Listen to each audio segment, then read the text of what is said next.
दोस्तों बात करने वाले हैं 10वीं पास के लिए इंडियन नेवी में निकलकर आ रही एक नई भर्ती के बारे में। इसमें आप देखेंगे तो बोट क्रू स्टाफ की वैकेंसी निकाली गई है। मतलब बोट आप देखे होंगे जो भी इंडियन नेवी के पास होता है समुद्र में, समुद्री जहाज या उसको आप नाव बोल सकते हैं, तो उसमें जो है जो भी स्टाफ लगते हैं उन सब पदों पे भर्ती आपको देखने को मिलेगी। जिसमें आप देखेंगे तो मोस्टली यहाँ पे जो है 4 प्रकार के अलग अलग पद आपको देखने को मिलेंगे। जिसमें आपको सबसे पहला जो पद है सीरेंज ऑफ लश्कर, इसके अलावा लश्कर 1 और बोटमैन जिसको हम लोग बोट क्रू भी बोलते हैं, और टोपास की वैकेंसी है। तो इस प्रकार के अलग अलग पद हैं जिसमें आप देखेंगे तो लश्कर 1 की वैकेंसी 192 है, फायरमैन की जो कि देखेंगे 73 है, और ये यहाँ पे देखेंगे रेंज ऑफ लश्कर की वैकेंसी जो 57 है। अब इस प्रकार से आपका यहाँ पे सैलरी भी बताया गया है कि इस पद के लिए सैलरी क्या होगा। तो जो ये वाला पद है इसमें सैलरी लेवल 4 आपको देखने को मिलेगा, जिसमें आपका सैलरी लेवल काफी शानदार है।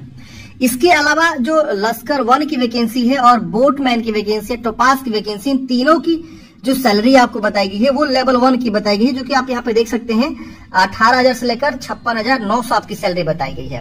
और ये सारे के सारे ग्रुप सी वैकेंसी है, non gazetted non industrial post आपके रहने वाले हैं। और इसका ऑनलाइन आवेदन जो है फ्रेंड्स देख सकते हैं होगा, जो कि ज्वाइन इंडियन नेवी की ऑफिशियल साइट से आपके फॉर्म भरे जाएंगे। आप किसी भी राज्य से आते हैं तो आप इस भर्ती के लिए फॉर्म को अप्लाई कर सकते हैं। इसका ऑनलाइन आवेदन फ्रेंड जो है 11 मार्च से जो है होगा, और आप जो है प्रॉपर 21 दिन तक फॉर्म को अप्लाई करेंगे।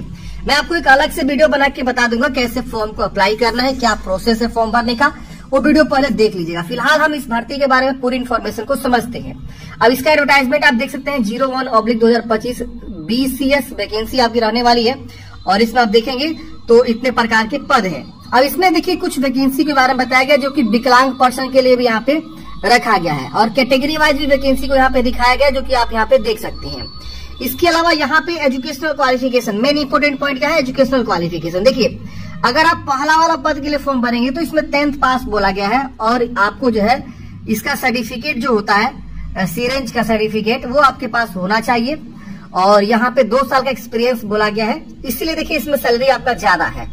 इसके बाद से आपका बोला गया लश्कर 1 का, तो इसमें 10th पास बोला गया है किसी भी इंस्टीट्यूट से, और आपको तैरना आना चाहिए, और 1 ईयर का एक्सपीरियंस होना चाहिए वेसल्स का।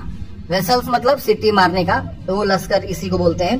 तो ये आपको बोला गया। फायरमैन की बहाली में 10th पास बोला गया, स्विमिंग आनी चाहिए, और certificate of having completed pre sea training course, यानी प्री सी का ट्रेनिंग कोर्स आपके पास है तो आप फॉर्म को भर सकते हैं।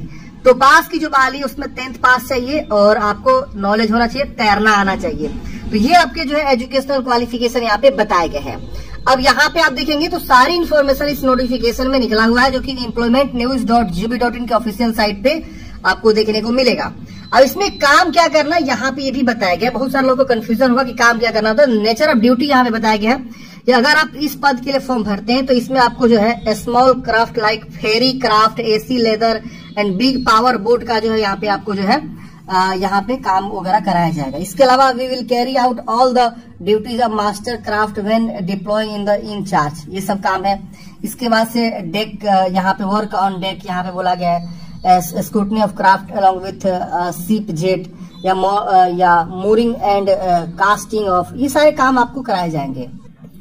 इसी तरह से आप देखेंगे तो लश्कर 1 जो वैकेंसी उसमें आपको रोप वर्क का और एंकर वर्क का, थ्रोइंग ऑफ लाइंस, स्प्लाइसेस, ये सब जो है आपके काम करने होते हैं। तो यहाँ पे आपको काम के भी बारे में बताया गया है, आपको मेंटेनेंस का भी काम करना होता है। इसके अलावा यहाँ पे जो है काफी सारी चीजें बताई गई है। इसके अलावा आपको बोला गया फायरमैन की जो का काम होता है, तो यहाँ पे जो है clean and maintain the engine from all and associated compartments on board the yard craft, मतलब इंजिन वगैरह के बारे में, क्लीनिंग के बारे में बताया गया। Maintenance and operation of both fix and portable fire fighting system, जो फायर फाइटिंग सिस्टम होता है उसको जो है मेंटेन का काम करना होता है। टोपास का जो काम होता है friends, cleanship of the bathroom and laboratories of yard craft, मतलब बाथरूम वगैरह की साफ सफाई या जो भी लेबोरेटरीज वगैरह यार्ड होता है उस सबकी साफ सफाई, स्वीपिंग का काम करना, ये सब का जो है काम करना। इसके अलावा एनी अदर जो ड्यूटी आपको असाइन किया जाएगा उस सब आपको काम करना होता है। तो ये आपके जो वर्क प्रोफाइल है। अब बात करते हैं कि इसमें जो आपका एज रहेगा वो क्या रहेगा। तो 18 से 25 वर्ष की उम्र सीमा बताई गई है।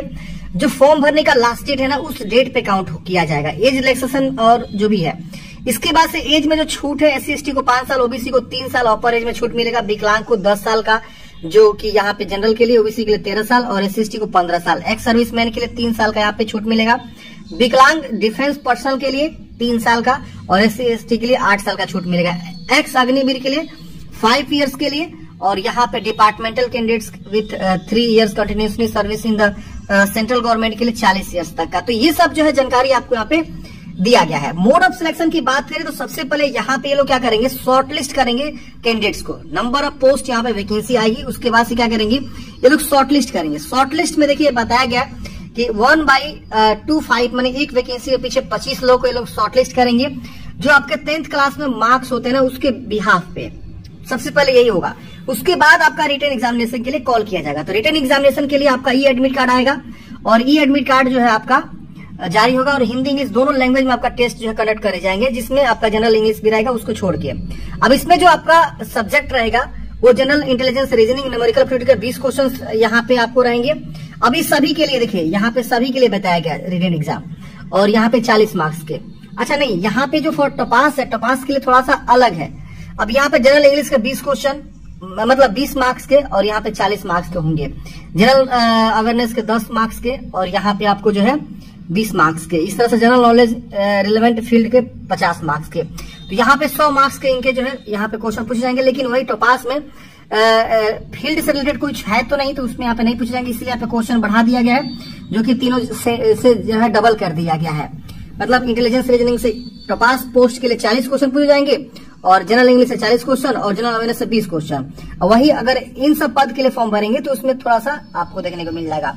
अब यहाँ पे सिलेबस भी बता दिया गया है कि आपका सिलेबस क्या रहेगा। जनरल इंग्लिश का, यहाँ पे इंटेलिजेंस रीजनिंग, न्यूमेरिकल एप्टीट्यूड का, जनरल अवेयरनेस का, नॉलेज ऑफ रिलेवेंट फील्ड अगर है तो उस पर क्या पूछा जाएगा, जैसे कि सेरेंस ऑफ लश्कर 1, इसके वजह से फायरमैन, ये सब का। इसके अलावा यहाँ पे जो है डेट ऑफ एग्जामिनेशन के बारे में बताया गया, तो कुछ खास नहीं बताया गया, लेकिन यहाँ बोला गया कि it is intimated that the written examination would be conducted in the Mumbai only. मतलब आपका जो रिटन एग्जाम होगा वो सिर्फ मुंबई में ही कंडक्ट करा जाएगा।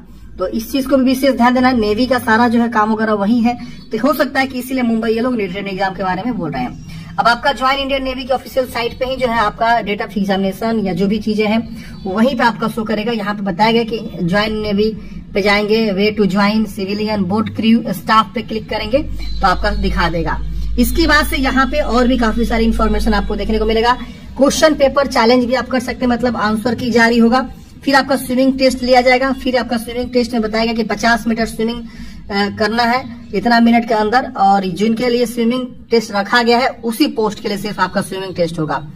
इसके बाद से प्री अपॉइंटमेंट फॉर्मेलिटीज होगी। फिर यहाँ पे प्रोविजनल ऑफर लेटर आपके जारी होंगे।